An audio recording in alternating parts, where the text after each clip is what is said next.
Hey there, welcome to CMTEQ channel. In this tutorial, I'll show you how to build a simple 0 to 10 volt DAC or digital to analog converter using an Arduino Uno here, an operational amplifier op-amp, and an LCD display to basically display what will be going on here. Now, this setup is perfect for creating a variable analog signal from a digital microcontroller like the Arduino that we've got here. Great, so this is a follow-up tutorial on this series, basically from part 2B, where we completed the entire design on Proteus simulation. So in this tutorial, it will basically be a practical demonstration where we'll take the simulation design into a real-life scenario.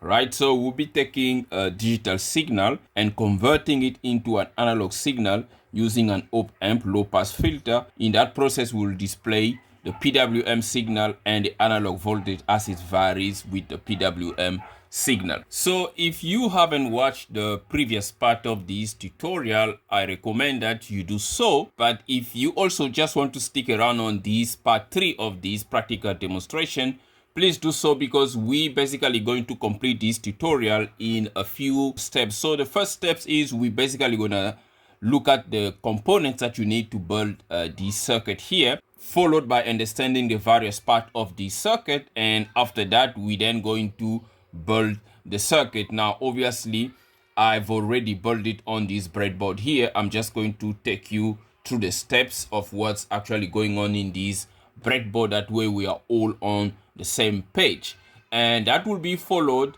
by writing a simple code. Now we already wrote the code using Arduino IDE, so what we're going to do, we're just gonna copy that code over to a new IDE, that is Visual Studio Code. So we're going to create a new tutorial using PlatformIO and port our code into this environment, and that will be followed by uploading the code into our Arduino. And obviously we're going to go through the testing by displaying the various signals onto an oscilloscope so that we can compare what we're seeing on the LCD with what we're going to get on the oscilloscope, and after that we can draw a conclusion. So which means if you haven't watched part 1 and 2 of this tutorial, you're going to get everything in this part 3. So to build this simple Arduino digital to analog converter, you need obviously an Arduino Uno or Nano to generate a PWM signal. Then you need an operational amplifier, either an LM358 211,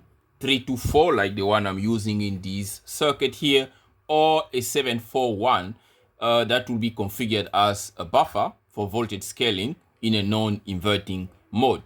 Then you need a couple of resistors, and I've used mostly 10 kilo ohm here for my RC filters, for the gain, and also for the feedback resistor. Then you need a capacitor, a 10 microfarad. That's this cap here that will be used for the RC filter part.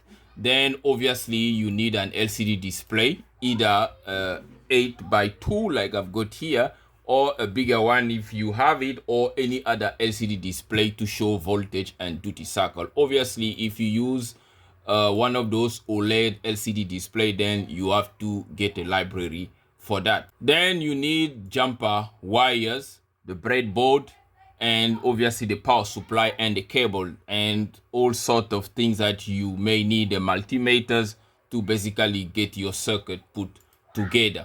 So now let's move on to step 2 to basically understand what's going on here in this circuit. So the first thing here is obviously the Arduino. That's where we're starting. So the Arduino will generate a PWM signal, which basically switches rapidly between high and low. And the duty cycle of this Arduino signal will basically determine the average output voltage. Then the second part will be the low pass filter. That is this part here. So the low pass filter is just made of an RC filter that will just block the signal or the frequency of the PWM signal to smooth it out into a steady DC voltage. And this is the 10 kilo ohm resistor that I've got here, and a 10 microfarad capacitor for that particular task. Then followed by the op amp I've got here. So this is my LM324. You can have any other op amp comparator to do